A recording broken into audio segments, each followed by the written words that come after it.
प्यारे दोस्तों, भारत के एक छोटे से गांव में हाफिज़े कुरान लड़की थी। मगर जब उस लड़की की मौत हुई और लोग दफन करने के लिए उसे कफन पहनाने लगे, मगर हैरानी की बात यह थी कि उसके कफन पहनाते ही बार बार फट जाती और आग लग जाती। काफी वक्त ऐसा ही चलता रहा। उसे कफन पहनाया जाता मगर फौरन कफन फट जाती या तो आग लग जाती। आखिर में सभी मोहल्ले वाले मजबूरन बगैर कफन लड़की को दफनाने लगे। इससे भी हैरानी की बात यह थी कि उसकी कब्र जहां भी खोदा जाता वहीं पानी भरा हुआ था। हालांकि कब्रिस्तान खुश्क इलाके में था, यानी कब्रिस्तान में पानी आने का कोई जरिया नहीं था। मोहल्ले वाले यह सब देखकर एक बड़े मुफ्ती साहब को बुलाया, मगर जब उस मुफ्ती साहब ने लड़की को हाथ लगाया तो सबके पांव तले से जमीन निकल गई। आखिर मुफ्ती साहब ने उस लड़की में क्या देख लिया, चलिए पूरी कहानी जानते हैं। और ये सबक अमोज वाकया जानने के लिए हमारे साथ आखिर तक रहिएगा।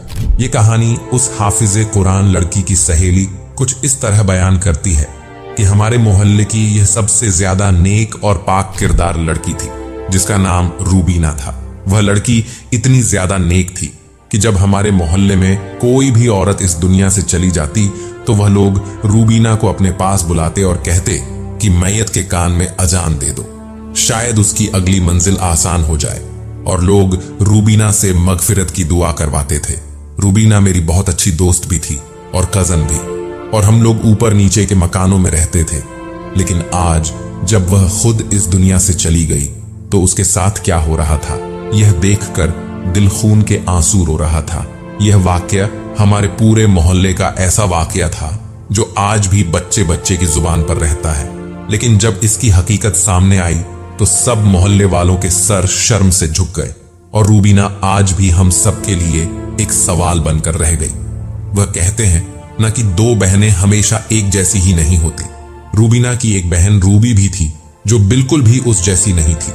अपनी बहन से बहुत जलती थी, इसलिए अपनी खुद की बहन होने के बावजूद भी वह हमेशा मुझे ही अपनी बहन का दर्जा देती है। मेरा नाम जैनब है, मैं भी रूबीना की उम्र की ही हूं। रूबीना मेरी बहुत अच्छी दोस्त थी। हम लोग एक ही बिल्डिंग में रहते थे, जिसमें ऊपर नीचे 4 घर थे। हम लोग ऊपर वाले घर में रहते थे और वह नीचे वाले घर में रहते थे, और साइड पर भी कुछ लोग रहते थे। एक तरह से देखा जाए तो यह पूरा घर एक ही घर माना जाता था, लेकिन यहां पर 4 फैमिली रहती थी। हमारे घर में एक छोटा सा रास्ता भी था जिसे हमने बंद नहीं किया था। वहां से हम लोग एक दूसरे के घर आना जाना कर लेते थे। मेरी माँ और रूबीना की माँ के साथ बहुत ज्यादा दोस्ती भी थी, लेकिन रूबी की यानी रूबीना की बहन की किसी के साथ भी नहीं बनती थी, ना मेरे साथ, ना अपनी बहन के साथ, ना अपनी माँ के साथ। रूबीना की माँ अपनी बेटियों पर हैरान होती थी और कहती थी कि एक मेरी बेटी इतनी अच्छी, दीन और दुनिया दोनों के हवाले से बहुत ही अच्छी है, और दूसरी बेटी को पता नहीं क्या है। मेरी माँ समझाती थी कि वह भी वक्त के साथ ठीक हो जाएगी। रूबीना पर उसकी दादी का असर था। उसकी दादी भी नेक और परहेजगार थी। वह बहुत अच्छी औरत थी। रूबीना पूरे मोहल्ले में मशहूर थी। बच्चों को कुरान भी पढ़ाती थी। जब कोई इस दुनिया से चला जाता तो उसके कान में कुरान की तिलावत करने के लिए रूबीना को ले जाते थे और उसको कहते थे कि दुआ किया करे। वह अक्सर कहती थी कि मुझसे लोग दुआ क्यों करवाते हैं, मैं तो खुद एक गुनाहगार सी बंदी हूं। क्या पता कल को मैं भी इस दुनिया से चली जाऊं। मैं तो अपना मामला भी ठीक नहीं कर सकती, तो किसी और का क्या करूंगी। मैंने कहा कि तुम बिल्कुल पागल हो, तुम जैसी इस मोहल्ले में एक भी नहीं है। तुम्हें नहीं पता आजकल की लड़कियां किस तरह की हैं, अपनी बहन को ही देख लो। वह कहने लगी कि तुम्हें, मैंने अपनी बहन के बारे में एक बड़ी जरूरी बात बतानी है। बात इतनी बड़ी है कि तुम्हें क्या ही बताऊं, और यह बात अम्मी अब्बू के कानों तक पहुंचना बहुत जरूरी है।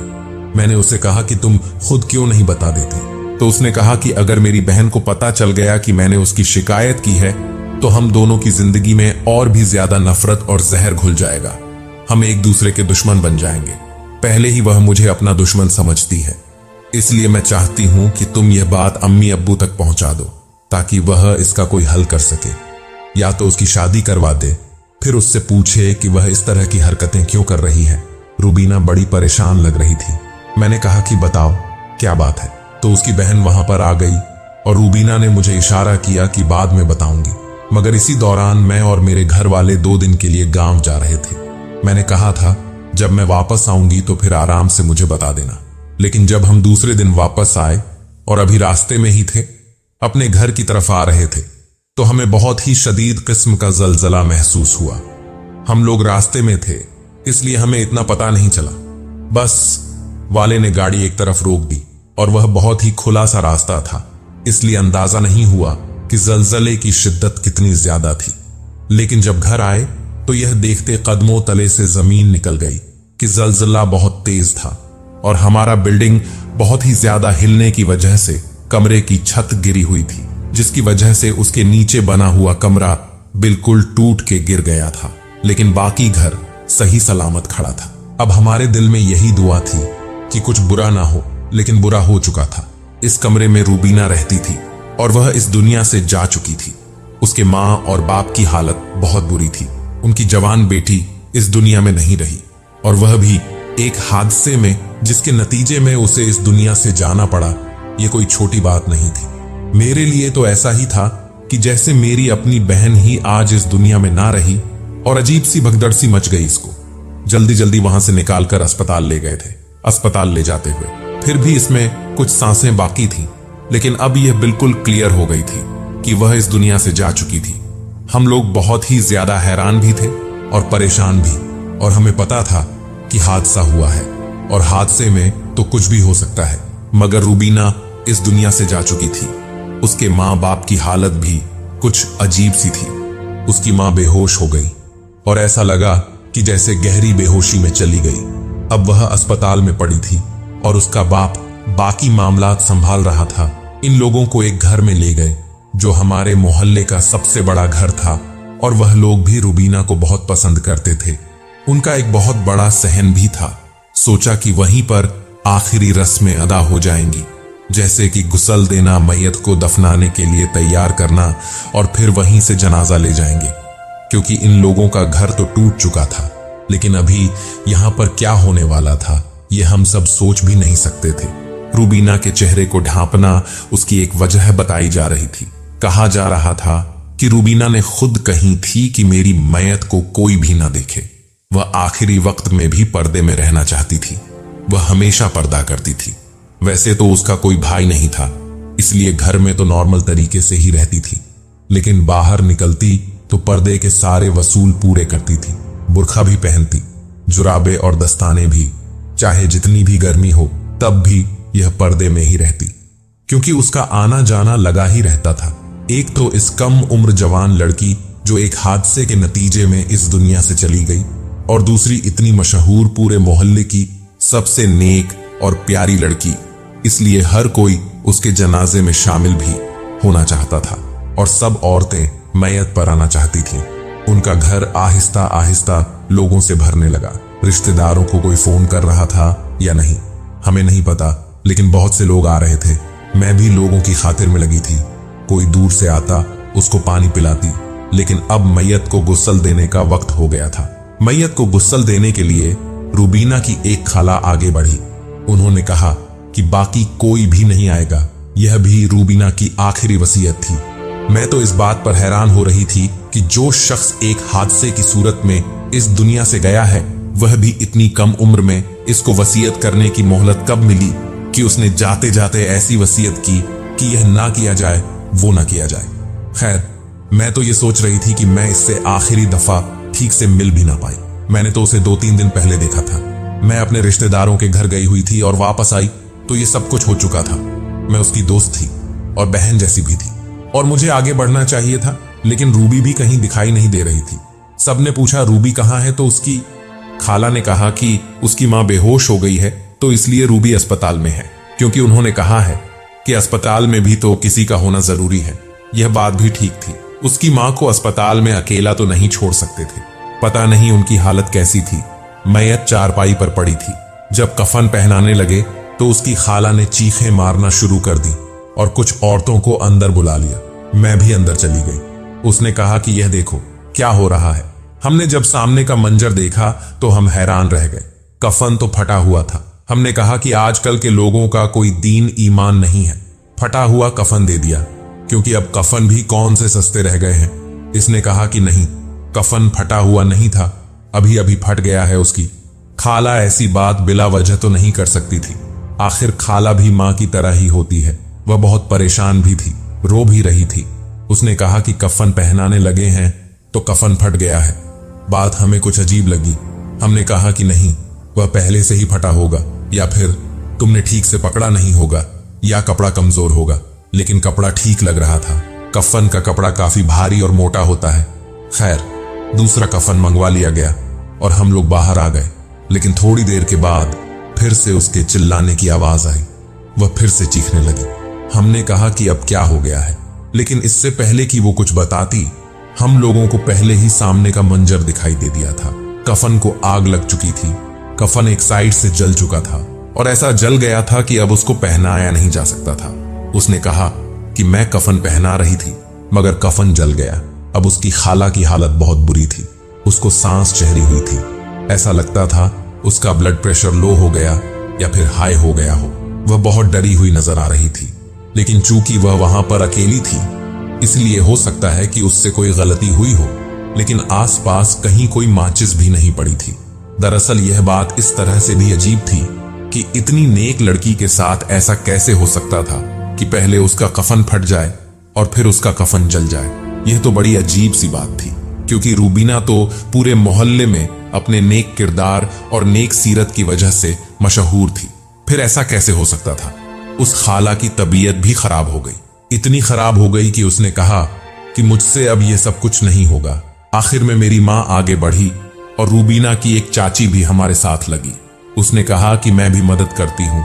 मुझे रूबीना ने इसके चाची के बारे में पहले ही बताया था। उसने कहा था कि यह अच्छी खातून नहीं है, मेरे बारे में उल्टी बातें करती है, अपने बेटे का रिश्ता मांगती है, लेकिन उसका बेटा शराबी है, इसलिए मेरे बाप ने इनकार किया हुआ है।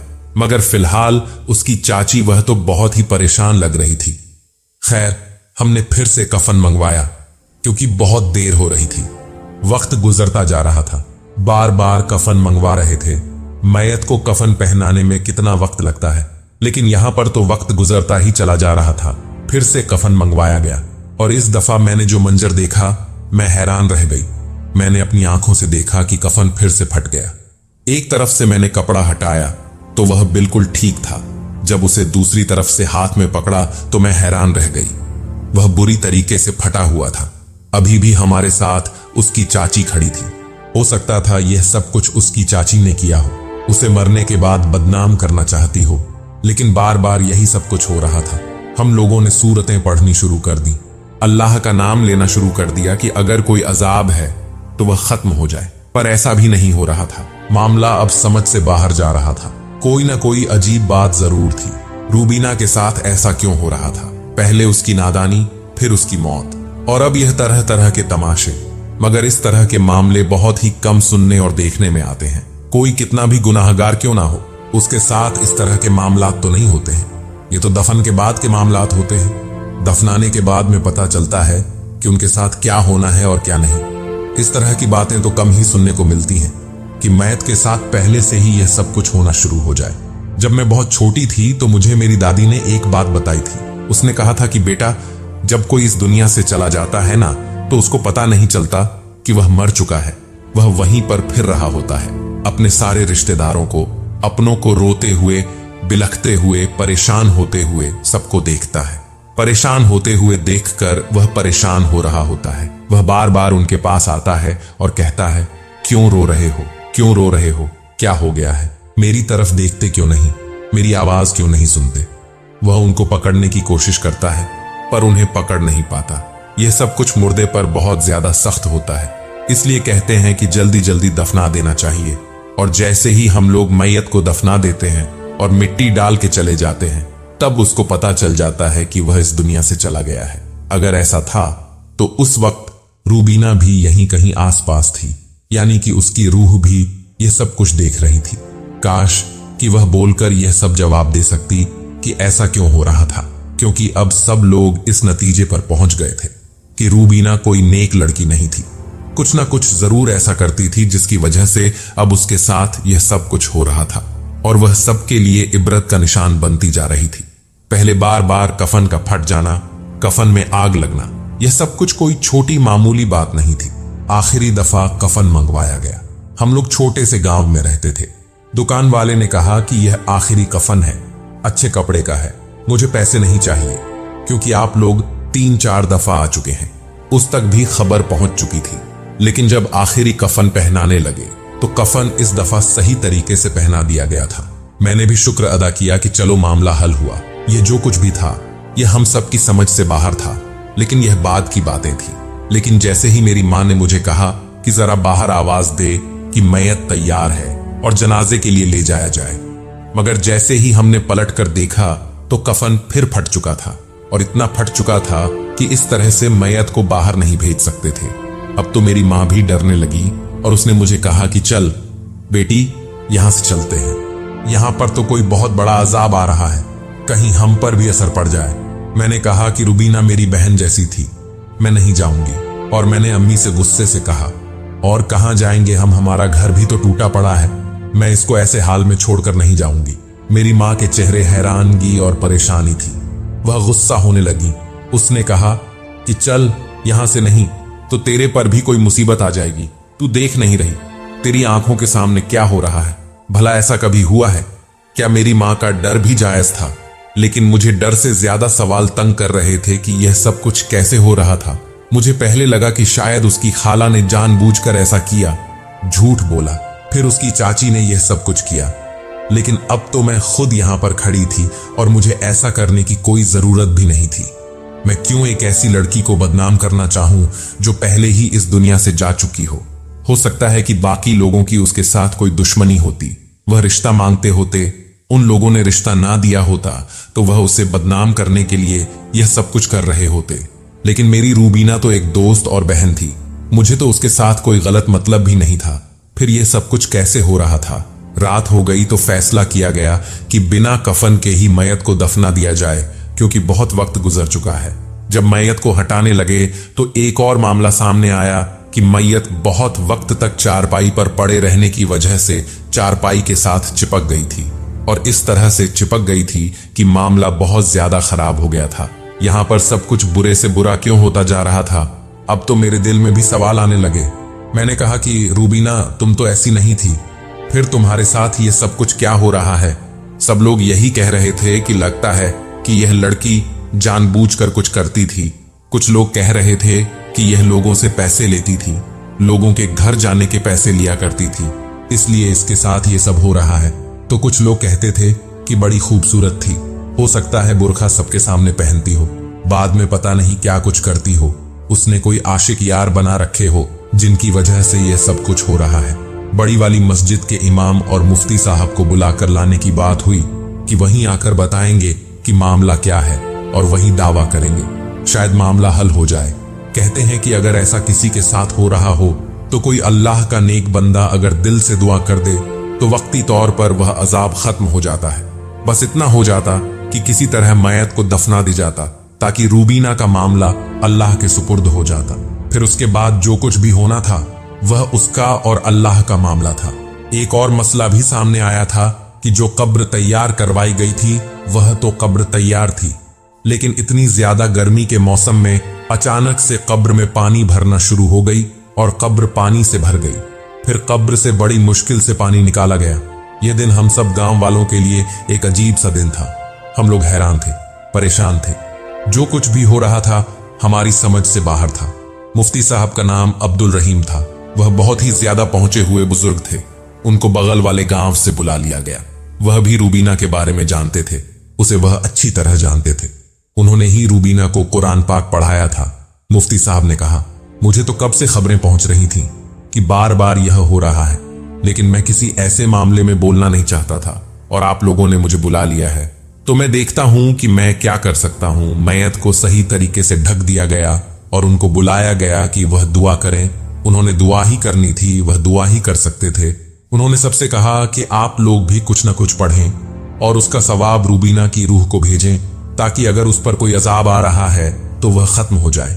लोग तस्बीह करने लगे, लेकिन उसके बाद जो यहां पर हुआ वह देखकर हम सब लोग हैरान रह गए, क्योंकि मुफ्ती साहब जैसे ही दुआ करने लगे उनका हाथ मैयत पर लग गया और जिस कपड़े से उसके चेहरे को ढांपा गया था वह कपड़ा मैयत के चेहरे से ऊपर से हट गया। और जैसे ही हमने देखा कि मैयत के साथ क्या मामला है, हम लोग हैरान रह गए थे। यह तो रूबीना ही नहीं थी, यह तो रूबी थी। फिर रूबीना कहाँ थी?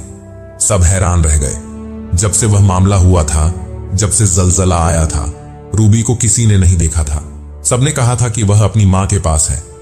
मैंने अपने भाई को फौरन अस्पताल भेजा और कहा कि वहां जाकर पता करो और मुझे फोन पर बताओ। उसने मुझे वहां पर फोन करके बताया कि यहां पर तो रूबी नहीं है और रूबीना की मां भी एडमिट नहीं है। रूबीना की मां का नाम नजबू बीवी था।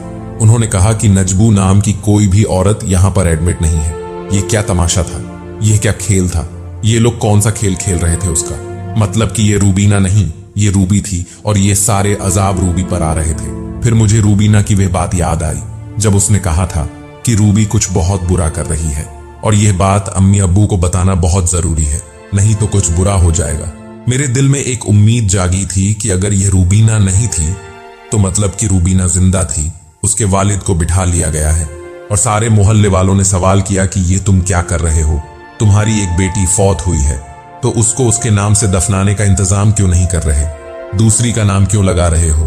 उसने कहा कि मेरी एक नहीं, 2 बेटियां इस दुनिया से चली गई हैं। रूबीना भी इस दुनिया से चली गई है, लेकिन उसे हम लोगों ने सुबह ही उसके नाना के यहां भिजवा दिया था और वहां पर उसकी तदफीन भी हो गई है। सब कह रहे हैं कि उसकी कब्र से खुशबू आ रही है। उसके चेहरे पर मुस्कुराहट थी क्योंकि वह एक बहुत ही नेक लड़की थी। लेकिन रूबी के साथ यही सब कुछ होना था क्योंकि वह जलजला भी उसी की वजह से आया था। रूबी हमारे हाथों से निकल चुकी थी। हमें रूबीना ने बताया कि वह बहुत गलत काम कर रही है। वह बहुत से लोगों से ताल्लुक रखती है और वही काम कर रही जो किसी तवायफ खाने में होता है, लेकिन वह यह काम घर बैठकर कर रही थी। और वह उस रात भी इसने घर किसी को बुलाया था। हम लोग कहीं गए हुए थे, घर पर सिर्फ रूबीना थी। रूबी किसी आदमी को बुला लिया और दरवाजा बंद कर दिया। रूबीना दरवाजे के बाहर खड़ी रही, दरवाजा बजाती रही और रूबी से यह कहती रही कि नहीं करो, ऐसे गंदे काम, इस घर को तवायफ खाना नहीं बनाओ, बाज आ जाओ, ये तुम कैसी हरकतें कर रही हो। लेकिन वह ना मानी, यहां तक कि सुबह होने वाली हो गई और सुबह सुबह इतना तेज जलजला आया कि वह तीनों इस दुनिया से चले गए। लड़के के माँ बाप उसे उठाकर ले गए और हम लोगों ने जब रूबी की मैयत को देखा तो हम समझ गए कि इसके साथ यही होने वाला है, क्योंकि इस वक्त ही उसका अजाब शुरू हो गया था। उसका चेहरा अजीब सा हो गया था, इसलिए हमने चेहरे को छुपा दिया और अपनी इज्जत बचाने की खातिर यह झूठ बोला कि यह रूबी नहीं, रूबीना है। और रूबीना की मैयत तो हमने पहले ही उसके नानी के घर वाली कब्रिस्तान में दफन करवा दिया। अभी हम सब पर जो मुसीबत आई है, यह मुसीबत हमारी बेटी की वजह से आई है। हम तो बहुत परेशान थे, बस जो हमें समझ में आ रहा था हमने कर दिया। मुफ्ती अब्दुल रहीम साहब ने कहा कि आपने बिल्कुल भी अच्छा नहीं किया। अपनी एक बेटी की इज्जत बचाने के लिए दूसरी नेक बेटी की इज्जत को खराब किया, और वह भी तब जब वह इस दुनिया से पहले ही जा चुकी थी। आप अपनी बेटियों को क्या समझते थे? एक बेटी के लिए दूसरी को बदनाम कर रहे थे। फिर उसकी नेक नियति का क्या फायदा कि वह पूरे मोहल्ले में फिर भी बदनाम हो गई। सब लोगों तक यह बात पहुंचा दी गई, जबकि उसका बाप कह रहा था कि किसी को यह बात ना बताओ। पर हमने कहा कि हम जरूर बताएंगे, क्योंकि हम रूबी को अच्छी तरह नहीं जानते, पर हम रूबीना को अच्छी तरह जानते हैं और हमें पता है कि वह ऐसी नहीं थी। लोग हैरान रह गए। किसी तरह से रूबी को मिट्टी के हवाले कर दिया गया। सबने दुआ की, मुफ्ती साहब ने खुद दुआ की और कहा, उम्मीद है कि अब ऐसा कोई और तमाशा नहीं होगा। उसके 2 दिन के बाद मैं अपने भाई के साथ रूबीना की कब्र पर गई तो हैरान रह गई। वाकई उसकी कब्र के पास से ऐसी खुशबू आ रही थी कि ऐसी खुशबू मैंने जिंदगी में कभी नहीं सूंघी थी। प्यारे दोस्तों, आपने देखा कि एक जीनाकार लड़की के साथ क्या हुआ, इसलिए मैं आपसे गुजारिश करूंगा कि जीना जैसी बुरी आदत से जरूर बचे। प्यारे दोस्तों, 12 रबीउल अव्वल की रात एक हाफिज कुरान लड़की को अल्लाह ताला ने इतनी भयानक सजा दी कि उसने तड़प तड़प कर जान दे दी। और जब उसको कब्र में दफनाया जा रहा था तो भयानक मंजर देखने को मिला और उसे देखकर लोगों की चीखें निकल गईं। आखिर इस हाफिज कुरान लड़की ने ऐसा क्या किया? 12 रबीउल अव्वल की रात को आखिर इसने कौन सा गुनाह किया था जिसकी इसे इतनी इबरतनाक सजा मिली? आइए जानते हैं। और प्यारे दोस्तों, मुकम्मल वाकया जानने के लिए हमारे साथ आखिर तक रहिएगा, तब आपको पूरा कहानी समझ आएगा। मेरा नाम जैनब है। हम 2 ही बहनें थीं, हमारा कोई भी भाई नहीं था। मेरी शादी अपनी खालाजाद रसीद के साथ हुई थी और मैं रुखसत होकर शहर चली गई। नफीसा मेरी छोटी बहन थी। पूरा गांव मेरे वालिद साहब की इज्जत करता था। मेरी वालिदा को लोग आप कहकर पुकारते थे। वैसे तो सारा साल ही मेरे वालिद साहब नजरों नयाज का बंदोबस्त करते रहते, लेकिन रबीउल अव्वल के महीने में तो हमारे यहाँ खास एहतमाम होता था। रबीउल अव्वल की पहली तारीख से लेकर ही हमारे घर इबादतों का एहतमाम किया जाता। मुझे याद है हम बचपन से देख रही थी कि रबीउल अव्वल के महीने में अम्मी और अब्बू रोजा रखते और प्यारे आका हजरत मोहम्मद सल्लल्लाहु अलैहि व आलि वसल्लम की मोहब्बत में महफिल का बंदोबस्त करते। न्याज की तैयारी में हम दोनों बहनें भी वालिदा का हाथ बटाती। बेशक हमारे वालिदैन को अल्लाह ताला ने बेटे की नेमत से महरूम रखा था, लेकिन उन्होंने कभी यह कमी महसूस ही नहीं की थी। बल्कि मेरे अब्बू अक्सर कहते थे हमारे प्यारे आका को भी अल्लाह ताला ने बेटी अता फरमाई थी। बेटियां तो किस्मत वालों को मिलती हैं। मेरे शौहर को पता था रबीउल अव्वल में मेरे वालिदैन के यहाँ एहतमाम होता है तो वह नेक शख्स मुझे पूरा महीना मेरे वालिदैन के घर छोड़ के आ जाता। मेरी शादी को 2 साल हो गए थे और इस दफा भी पहली रबीउल अव्वल की तरह रसीद मुझे मेरे मायके छोड़ने आए। माशाअल्लाह मेरे अब्बू के घर तो रबीउल अव्वल की रौनक ही अलग होती थी। मेरे माँ बाप दोनों हाफिज कुरान थे और वालिदा गांव के बच्चों को भी कुरान पाक पढ़ाया करती थी। इन दिनों अम्मी जान जरा कमजोर हो गई थी तो गांव के बच्चों को नफीसा ही पढ़ाया करती थी, वह भी हाफिज कुरान थी। 12 रबीउल अव्वल को हमारे घर महफिल मिलाद थी। नफीसा कई दिनों से महफिल की तैयारियां कर रही थी। उसने अपने हाथों से सारे घर के पर्दे और कालीन धोकर साफ सुथरे कर रखे थे। 12 रबीउल अव्वल की सुबह फजर की नमाज के बाद ही नफीसा ने अपने हाथों से फातिहा का थाली बनाकर उसके पैकेट तैयार करके रख दिए। महफिल मिलादुन नबी सारा दिन चलती रही। नफीसा ने सब मेहमानों की खूब मेहमान नवाजी की। शाम के वक्त दुआ हुई और फिर सब लोग इजाजत लेकर अपने अपने घरों को रुखसत हो गए। नफीसा और हम सब घर वालों को अपने हाथों से बनी हुई तबरुक खिलाई। हम सब तो थकावट से चूर थे, इसलिए अपने अपने कमरों में जाकर आराम करने लगे, लेकिन नफीसा ने अकेले ही सारे घर को समेटा। रात के तकरीबन 3 बजे का टाइम था जब नफीसा की दर्दनाक चीख की आवाज सुनकर मैं तो फटाफट अपने बिस्तर से उठी और तकरीबन भागते हुए बाहर सहन में पहुंची। जिस तरफ से नफीसा की आवाजें आ रही थीं, उधर जाकर देखा तो मेरे तो होश ही गुम हो गए। अम्मी अब्बा भी सहन में पहुंच चुके थे। हम सब ने सहन में पहुंचकर जब देखा तो नफीसा जमीन पर पड़ी तड़प रही थी और उसकी दर्दनाक चीख की आवाज गूंज रही थी। उसके हाथ पैर मुड़ चुके थे और मुंह से गाज निकल रही थी। बड़ी मुश्किल से कांपती हुई आवाज के साथ नफीसा हमें सिर्फ इतना ही बता पाई कि उसको कोई एक अजीबो गरीब जहरीले जानवर ने डंस लिया। अम्मी की तो हालत खराब हो गई। मेरे शौहर ने फौरन गाड़ी की चाबी उठाई और नफीसा को लेकर हम फौरन करीबी हॉस्पिटल पहुंचे। डॉक्टर ने नफीसा का चेकअप किया और कहने लगे कि ये हॉस्पिटल पहुंचने से 10 मिनट पहले ही वफात पा चुकी है।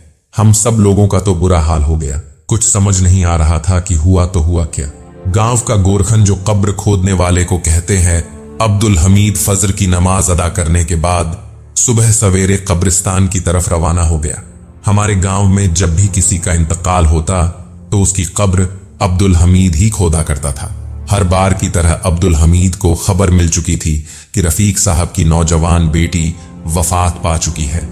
अब्दुल हमीद कब्र खोदने का साजो सामान लेकर घर से निकल पड़ा, मगर जूं ही अब्दुल हमीद कब्रिस्तान में पहुंचा और कब्र खोदने की तैयारी करने लगा तो उसे अजीब सा महसूस होने लगा।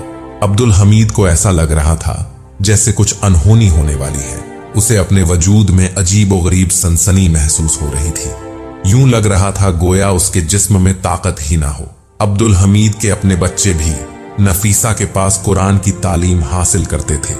वह सोच रहा था, यह तो मेरी खुशकिस्मती है, मुझे एक नेक हाफिज कुरान की कब्र खोदने की शहादत नसीब हुई। शायद उसी नेकी के बदले मेरा रब मेरी मगफिरत फरमा दे। अब्दुल हमीद ने कब्र खोदने शुरू की, लेकिन जो चीज उसे अजीब लग रही थी वह उसके दिल की बेकरारी थी। इससे पहले कभी भी किसी की कब्र खोदने के दौरान उसकी ऐसी हालत नहीं हुई थी। और तो और उसे तो जमीन भी पहले से ज्यादा सख्त महसूस हो रही थी। लेकिन बार बार और सख्ती से खुदाई करने पर जैसे तैसे करके कब्र को अब्दुल हमीद खोद देता है, और जब मैयत को गुस्ल दिया जाता है तो उसके मुंह से अजीब सा बदबू आ रहा था।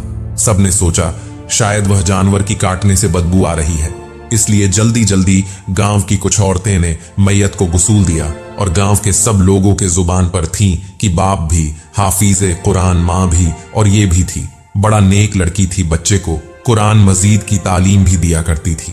नफीसा को पूरे मोहल्ले में नेक और परहेजागार का गुण लोग गा रहे थे और मैयत का तदफीन करके मेरी हाफिजे कुरान बहन का जनाजा कब्रिस्तान में दाखिल होता दिखाई दिया। गांव की तारीख का शायद यह पहला जनाजा था जिसमें मर्दों से ज्यादा बच्चे शरीक थे। सब बच्चों की आंखें रो रो कर सुर्ख हो चुकी थीं। वह सिसकियां ले लेकर यही दुआ कर रहे थे, ऐ अल्लाह, नफीसा आप ही की मंजिलों को आसान फरमा दे। उन सबके लबों पर कलमा ए तैयबा का वृद्ध जारी था। मेरी बहन की वफात हुई तो पूरे गांव के बच्चे जनाजे में शामिल थे। यूं लग रहा था गोया उन बच्चों की सगी मां ही उनसे जुदा हो गई हो। मेरे शौहर बच्चों को देखकर हैरान थे। उनको को किसी ने बताया कि नफीसा हाफिजे कुरान थी और उन सब बच्चों को कुरान पढ़ाती थी और वह एक एक बच्चे से बेहद करीब थी और अपने सब शागिर्द से बेइंतहा मोहब्बत करती थी। इसीलिए बच्चे उसकी अचानक वफात पे इस कदर गमजदा थे। लेकिन गोरखन हैरान और परेशान था और इतने बड़े जनाजे को आता देख रहा था। कलमा शहादत के नारे गूंज रहे थे। जनाजे को देखकर तो साफ पता चल रहा था यह लड़की बहुत नेक थी। दूसरी जानिब कब्र को देखकर अब्दुल हमीद तो परेशान था और अस्तगफिरुल्लाह का वृद्ध उसके लबों पर जारी था। जब मेरी बहन नफीसा को कब्र में उतारा जाने लगा तो अचानक मट्टी हिलने लगी। यूं महसूस हुआ जैसे मट्टी में कुछ मौजूद हो। वहां मौजूद लोगों ने यह मंजर देखा तो उनके पैरों के नीचे से जमीन निकल गई। इससे पहले कि नफीसा को कब्र में दफन करते कि एकाएक बहुत ही भयानक किंग कोबरा उसके मुंह से निकला और उसने आनंद फानंद मैयत को काटना शुरू कर दिया।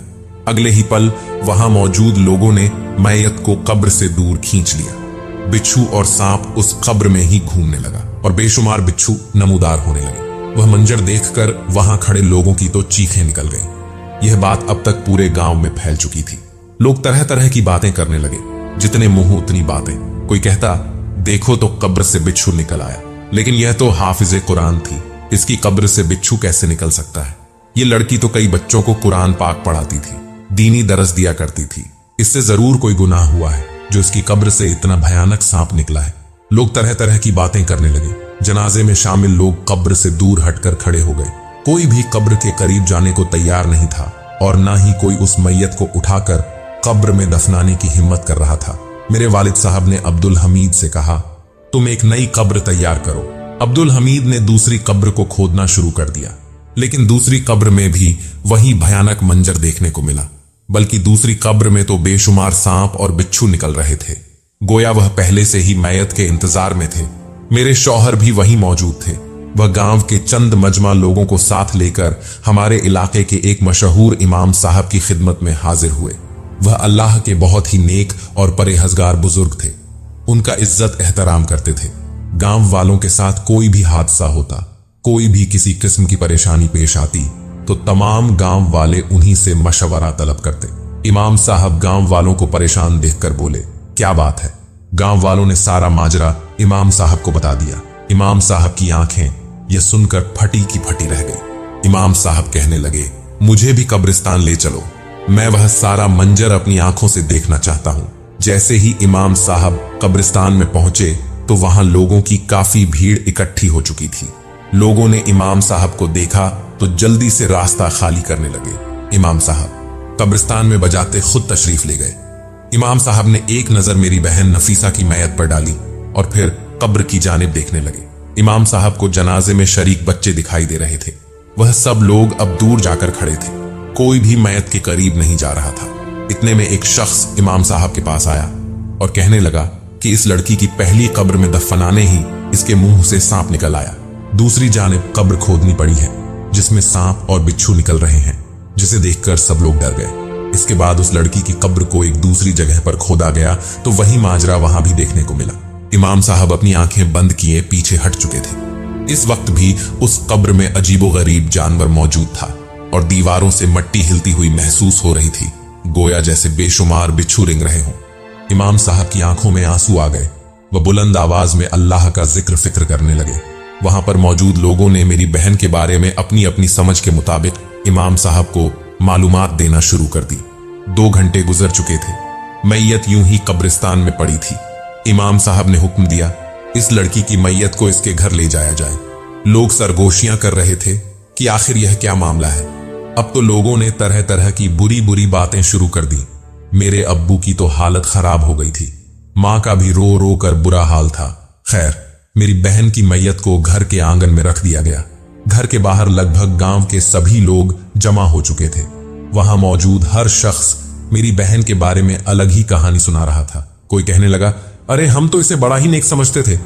हाफिज कुरान होने के बावजूद लड़कों को अपने घर में बुलवाकर तालीम दिया करती थी। यही वजह है कि अल्लाह ताला ने इस पर अजाब नाजिल किया, वह भी 12 रब्बी अव्वल के पाक महीने में। फिर एक शख्स कहने लगा, यह लड़की तो नाबालिग लड़कों को तालीम दिया करती थी जिनकी उम्र 11 साल से कम होती थी।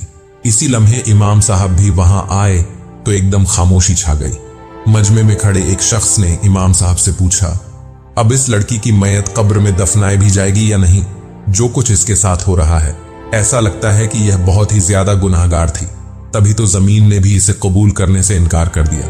इमाम साहब ने सब लोगों को खामोश रहने का इशारा किया और कहने लगे, अल्लाह के यहां कौन नेक है, कौन बदबक है, इसका फैसला खुद उसकी जात करेगी। दुनिया वालों को कोई हक नहीं पहुंचता कि किसी पर कोई गुनाहकारी या पारसाई का ठप्पा लगा दे। इमाम साहब ने फरमाया, जितने भी बच्चे इस लड़की के पास कुरान पाक पढ़ने जाते थे उन सबको बुलाया जाए। मैं सबसे कुछ पूछना चाहता हूं। सभी बच्चे उसके घर के बाहर इमाम साहब के पास आ गए। अब इमाम साहब बच्चों से सवाल करने लगे, क्या तुम्हारी हाफिज कुरान बाजी ने कभी तुम पर हाथ उठाया था? शक्ति की थी। यह सुनकर एक लम्हा तो बच्चे खामोश रहे। कहने लगे कि ऐसा कुछ भी कभी नहीं हुआ, वह बहुत ही अच्छी थी। हम तो पहला हर्फ ही उनके पास जाकर ही सीखे हैं। उन्होंने कभी भी किसी बच्चे के साथ सख्ती नहीं की थी और ना ही किसी बच्चे को कभी मारा था। इसके बाद इमाम साहब हमारे घर के अंदर तशरीफ लाए और मेरी वालिदा और वालिद साहब से नफीसा के बारे में पूछने लगे। क्या वह माँ बाप की नाफरमान थी? क्या आपका दिल दुखाती थी? तो मेरी अम्मी और अब्बा रोने लगे और कहने लगे कि हमारी नफीसा ने आज तक कभी भी उफ तक नहीं बोला। अम्मी कहने लगी, इमाम साहब, नफीसा तो घर के सारे काम खुद करती थी और रात सोने से पहले मुझे बिला नगा दबा कर सोया करती थी। कुछ महीने पहले मुझे फालिज हो गया था। तब से लेकर आज तक मेरी बेटी बच्चों को पढ़ाने से लेकर घर के सारे कामकाज खुद करती है। मुझे कभी चारपाई से कदम भी नीचे नहीं उतारने दिया। मेरे एक इशारे पर हाजिर हो जाती है। हम सब तो बेहाल हो चुके थे। मेरी बहन ऐसी थी जिसके किरदार पर एक भी दाग दिखाई नहीं देता था। सभी लोग उसकी तारीफें करते नहीं थकते थे। इमाम साहब भी बेहद परेशान हो गए। उन्होंने वजू किया और जन्माज बिछाकर 2 नफल पढ़कर दुआ करने लगे, या इलाही क्या माजरा है कि इस बच्ची को जमीन भी कबूल नहीं कर रही। इमाम साहब दुआ करने के बाद हमारे सहन में आकर बैठे। हम सब उनके पास जा बैठे। अम्मी ने इमाम साहब को बताया, नफीसा दिन भर तो 12 रब्बियुल अव्वल की महफिल मिलाद का बंदोबस्त करने में मसरूफ रही और उसने तने तनहा महफिल के सारे इंतजामात संभाले। रात को हम सब लोग आराम करने लगे तो मेरी बेटी अकेली ही सारे घर की सफाइयों में मसरूफ हो गई थी। और ये अनोखा वाकया था क्योंकि किसी ने भी अपनी जिंदगी में आज से पहले ऐसा मामला कभी नहीं देखा था। इमाम साहब परेशानी के आलम में हम सब घर वालों के साथ बैठे थे। उसी वक्त मेरी बहन की बचपन की सहेली सूफिया वहां आ गई और बहुत ज्यादा रो रही थी और कांप रही थी। वह नफीसा की बचपन की सहेली थी, लेकिन चंद माह पहले न जाने किसी बात पर दोनों सहेलियों में अनबन हुई और बचपन की दोस्ती गोया टूट गई। उसी दौरान सूफिया की शादी हो गई तो नफीसा उसकी शादी में भी शरीक ना हुई। इमाम साहब, मैं और अम्मी और मेरे अब्बू मौजूद थे। उसी वक्त सूफिया ने ऐसी बात की कि हम सबके पैरों के नीचे से जमीन निकल गई। सूफिया पर्दे में थी। उसने एक बुर्का पहन रखा था। वह इमाम साहब के कदमों में जाकर बैठ गई और रोने लगी और कहने लगी कि इमाम साहब, जब मुझे यह खबर मिली कि मेरी दोस्त नफीसा की कब्र पर यह वाकया पेश आया तो मुझसे रहा ना गया और मैं आपके पास चली आई। और मुझे तो पहले ही डर था कि अल्लाह ताला मेरी सहेली से नाराज ना हो जाए। मैंने उसको बहुत समझाया कि तौबा कर लो, लेकिन उसको अपनी गलती का एहसास तक नहीं था। इमाम साहब ने सूफिया की जानिब देखा और कहने लगे, बेटा, जो भी कहना है बिल्कुल सच कहना, क्योंकि मरे हुए लोगों पर बोहतान लगाना गुनाह कबीरा होता है।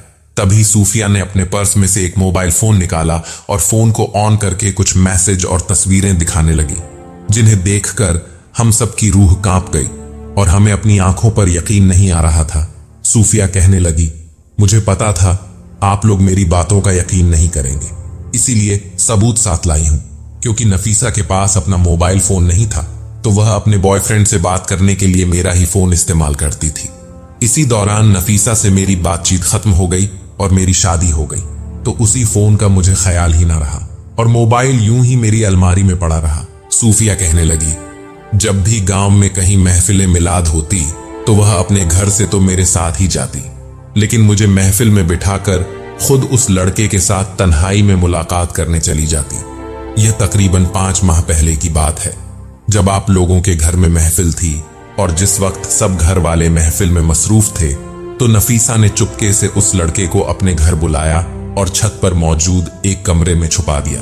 जैसे ही महफिल खत्म हुई तो सब औरतें अपने घरों को लौट गईं, तो नफीसा ने लड़के की लाई हुई नींद की गोलियां नयाज की खीर में मिलाई और अपनी वालिदा और वालिद को खीर खिला दी, ताकि माँ बाप बेखबर सो जाएं और वह अकेले कमरे में अपने मंगेतर के साथ वक्त गुजारे। लेकिन खुदा की करनी ऐसी हुई गलती से उसने अपनी वालिदा की खीर में ज्यादा ही दवा मिला दी, जिसकी वजह से उनको फालिज का अटैक हो गया। तब मैं बहुत ज्यादा परेशान हो गई और मैंने नफीसा को समझाया कि तौबा कर ले और अपनी माँ से माफी मांग ले, वरना मैं जाकर उसके माँ बाप को सब बातें बता दूंगी। लेकिन वो तो न जाने किस मट्टी की बनी हुई थी। अपनी गलती मानने के बजाय मुझसे ही रिश्ता तोड़ दिया और उसे अपने हफीजे कुरान होने पर घमंड हो गया और इबादत करने पर भी घमंड हो गया था। वह मेरी बचपन की सहेली थी और वह मेरे भी हर राज से वाकिफ थी। वह तो उल्टा मुझे ही ब्लैकमेल करने लगी। इसके बाद तो जब भी घर में महफिले मिलाद नबी होती तो नफीसा ऐसे ही अपने माँ बाप को नींद वाली गोलियां खिलाकर मुलाकातें करती। मेरे शौहर का एक दोस्त जो कि साहिल का कजन है, और वह साहिल अपने कजन से सारी बातें शेयर करता है और उसका कजन मेरे शौहर को हर बात बताता है। साहिल जब भी नफीसा से तन्हाई में मुलाकात करता तो वह अपनी मुलाकातों की वीडियो बना लेता, और कुछ वीडियो साहिल के कजन ने चुपके से साहिल के फोन से चुराई थी। वह भी सूफिया के शौहर के पास मौजूद थी। सूफिया ने हमें वह भी दिखाई। अम्मी और अब्बा तो कुछ देख नहीं पा रहे थे। उन्होंने सूफिया से कहा कि फोन को ऑफ कर दो। सूफिया ने बताया कि इस दफा 12 रबीउल अव्वल को भी उन्होंने वैसे ही मुलाकात की थी, जिसकी वीडियो अभी भी साहिल के कजन ने उसके फोन से चुराई और मेरे शौहर के साथ शेयर की। इसी वजह से अल्लाह ने नफीसा को इतनी बड़ी सजा दी। सूफिया के मोबाइल में नफीसा की बेशुमार वॉइस चैट्स और वीडियोस थी, जो सारे मामले का सबूत पेश कर रही थी। सूफिया मेरी अम्मी और बाबा के पैरों में बैठ गई और रो रो कर माफिया मांगने लगी। वह कहने लगी, कहीं ना कहीं मैं भी मुजरिम हूं, मुझे अल्लाह ताला से बहुत खौफ आ रहा है। काश कि मैं ये सारी बातें पहले ही आप लोगों को बता देती, तो शायद मामला यहां तक ना बढ़ता। और मैं आप सबसे माफी मांगती हूं ताकि मेरा अल्लाह भी मुझे माफ कर दे। हम सबका तो रो रो कर बुरा हाल हो गया। हमने कभी ख्वाब में भी नहीं सोचा था कि नफीसा हम सबकी आंखों में धूल झोंक कर ऐसी हरकतें कर रही है। अफसोस तो इस बात का है, साहिल तो उसका मंगेतर था और कुछ महीने बाद उन दोनों की शादी भी होने वाली थी। तो फिर वह शैतान के बहकावे में आकर यह सब क्यों कर रहे थे?